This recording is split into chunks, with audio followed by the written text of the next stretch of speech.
Hello বন্ধুরা, আশা করি ভালো আছেন। আমি আছি আপনার সিসা ক্ষেত, থাইল্যান্ডের একটা প্রভিন্স। এই আজকে আমি উপন রাজশাহী থেকে এসে বললাম সিসা ক্ষেত, ট্রেনে আসলাম। আপনার ভাড়া নিছে মাত্র 13 বাত। কিন্তু আমি এবার একটা ভুল করে ফেলছি কি মানে, আমি সস্তায় একটু হোটেল খুঁজতে গিয়ে এমন এক জায়গায় হোটেল খুঁজছি প্রায় শহর থেকে 2-3 কিলোমিটার বাইরে, মানে একেবারে মেইন, মানে এটাকে কি বলে, একটু মানে এমন একটা রোড আশেপাশে, মানে শহরের বাইরে, মোট কথা আশেপাশে খুব বাসাও নাই। ঠিক আছে, কয়েকটা আড়ত দেখলাম, পিঁয়াজ টিয়াজ বিক্রি করে, পাশে একটা কলেজ আছে, এতটুকু পর্যন্তই। আর একেবারে ফাঁকা, রাস্তার দুই সাইডে বনের মতন। আর এইগুলো মানে ন্যাশনাল হাইওয়ে, মানে বড় রাস্তা টাইপের হাইওয়ে, মানে এক প্রভিন্স থেকে আরেক প্রভিন্সে যাওয়ার জন্য। যাই হোক, আমার একটা ভুল হয়ে গেছে, যাক ভুল কোনো ব্যাপার না। হোটেলের রিভিউ ভালো দেখছিলাম, সব হোটেলও ভালো, হোটেল খারাপ না, হোটেলও ভালো, ভাড়াও কম। বাংলা টাকায় আমার হোটেল ভাড়া নিছে প্রায় 957 টাকার মতন। 957 টাকা, হ্যাঁ এটাই, 957 টাকা নিছে। তা আমি কী করবো, একদিক থেকে একটা সুবিধা হয়েছে যে এখান থেকে আপনি 10 মিনিট হাঁটতে 7-Eleven, এইমাত্র 7-Eleven থেকে আপনার কিছু খাবার নিয়ে আসলাম। এখন আমি আমার এই যে হোটেলে উঠতেছি, কুলওয়াদি হোটেল, কুলওয়াদি। এই যে দেখেন, এই রাস্তা হাইটে আসলাম আমি।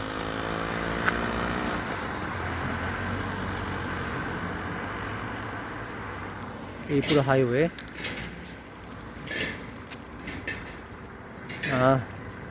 1400-1500 টাকা খরচ করলে একবারে মেইন কী বলে, মেইন সিটিতে পাওয়া যেত।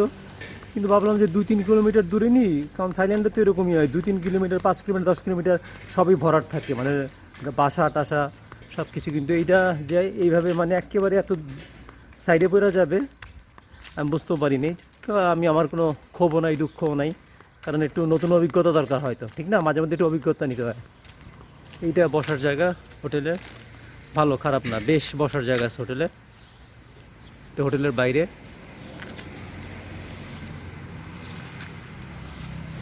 এগুলো মনে হয় যারা লং টার্ম নেয়, তারা লং টার্ম, মানে যারা লং টার্ম রুম ভাড়া টাড়া নেয় তাদের জন্য।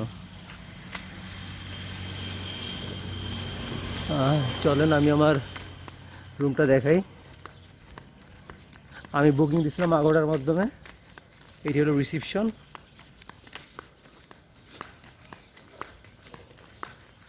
বাবারে বাবা, প্রচণ্ড গরম, দিনের রাত্রেবেলা শীত, দিনের বেলা প্রচণ্ড গরম। বললাম না, থাইল্যান্ডের রোদ্র একটু অন্য টাইপের, একেবারে চুপচাপ রে ভাই, একেবারে চুপচাপ। ইয়ে খালি কিছু থাকার জায়গা,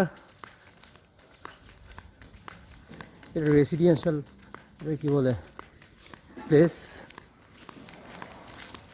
আরেকবার দেখে দূর থেকে দাঁড়ান, এই চুপচাপ সাইলেন্ট।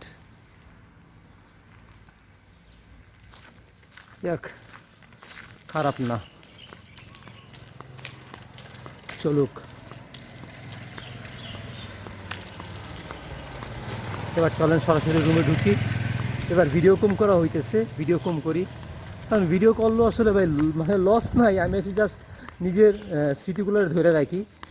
আমার তো টাকা পয়সা ইনকামের এরকম ইও নাই, আর ভিডিও এরকম ভিউ কেউ করেও না আমার ভিডিও। হয়তো আমার কথা বলাটা ওরকমভাবে মানুষ পছন্দ করে না, হয়তো নিত্য নতুন কিছু দিতে পারি না। অনেকে তো ভিডিও করার সময় ড্রোন ইউজ করে, ক্যামেরা ইউজ করে, ভালো ভালো অনেক কিছু ইউজ করে। আমি তো এরকম কিছু ইউজ করতে পারি না। তো ওটা A50 আমার মোবাইল আছে, এইটা দিয়ে আমি ভিডিও করি, বুঝছেন। একেবারে আশেপাশে ফাঁকা।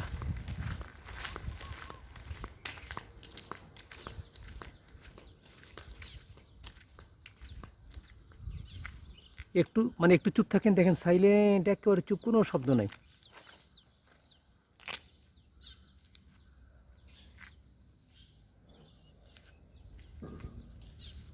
দেখছেন, কোনো শব্দ নাই।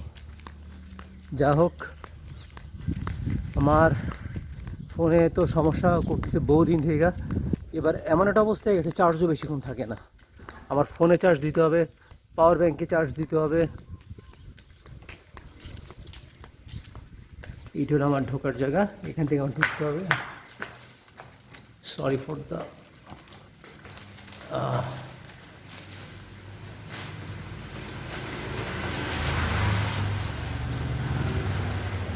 125 নম্বর রুম।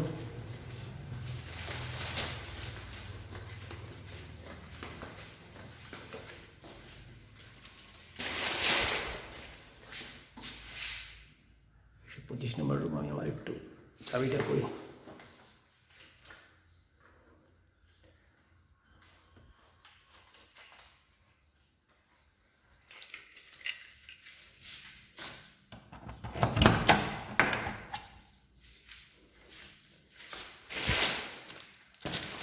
সরি, তার একবার একটু দেখাই।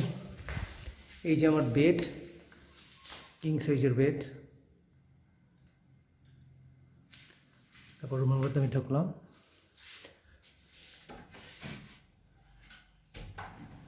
টিভি, ড্রেসিং টেবিল একটা, দুটো পানি কমপ্লিমেন্টারি। আর কি এখান থেকে দেখাই।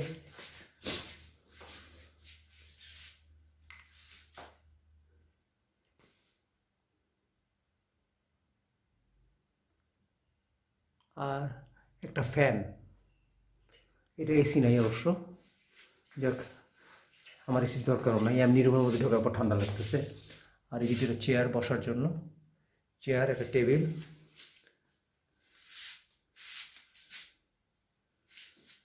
মাথার উপর একটা লাইট আছে। আর এই হইল আমার টয়লেট বা সরি ওয়াশরুম।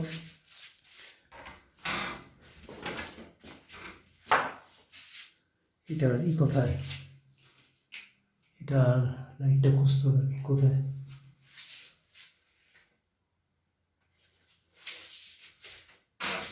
এখানে মানে আপনার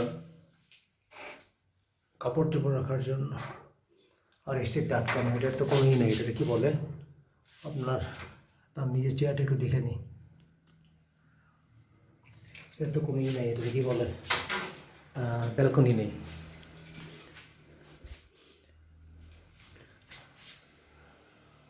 গরম পানি, ঠান্ডা পানি, মানে গরম পানির ব্যবস্থা আছে। আর কমোড।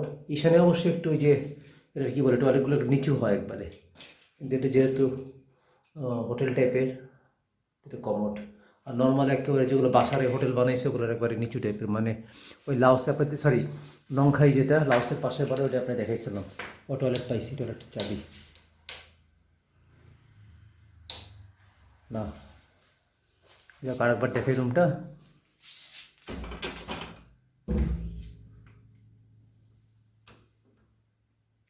950 টাকার রুম।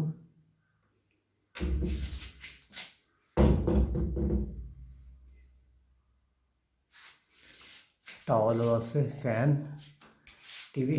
যা বন্ধুরা আরেকবার একটু দেখায়, তারপরে বন্ধ করে দিই।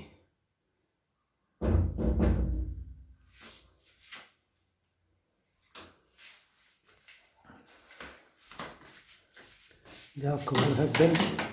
একেবারে এটা কি বলে বুঝতে পারি না যে অবস্থা হবে, ঠিক আছে। খুবই কি বলে না, চলুক, মনে বুঝ দিতেছে যে কোনো সমস্যা নাই। তারপরও একটু কষ্ট মানে কি, শহরের আশেপাশে থাকলে একটু ঘোরা টোরা যায়। আর আসার সময় দেখলাম কি রেল স্টেশন এক মানে শহর, মানে এবারে একটা ভাগ্য আমার, উবন রাজধানী যেরকম ফাঁকা শহর, শহর বড়, দোকানপাট আছে, কিন্তু আপনার ফাঁকা, লোকজনের কোনো ভিড়ই নেই। খালি আজকে একটা অনুষ্ঠান হয়েছে বাজারের পাশে, ওখানে যা ভিড়। আবার এই জায়গায়ও সেম অবস্থা, যে সময় ট্রেন মানে স্টেশন থেকে নেমে হুন্ডা নিয়ে ঢুকিয়ে জায়গায়, মোটামুটি শহর কিন্তু কোনো লোকজন নেই, একেবারে ফাঁকা। দোকানগুলো পয়লা রয়েছে, সব দোকান খোলা, নানা রকমের আইটেম। আচ্ছা রাখলাম, ভালো থাকেন। এবার একটু টিভি দেখি, দেখি কোনো কি দেখা যায়। বাই।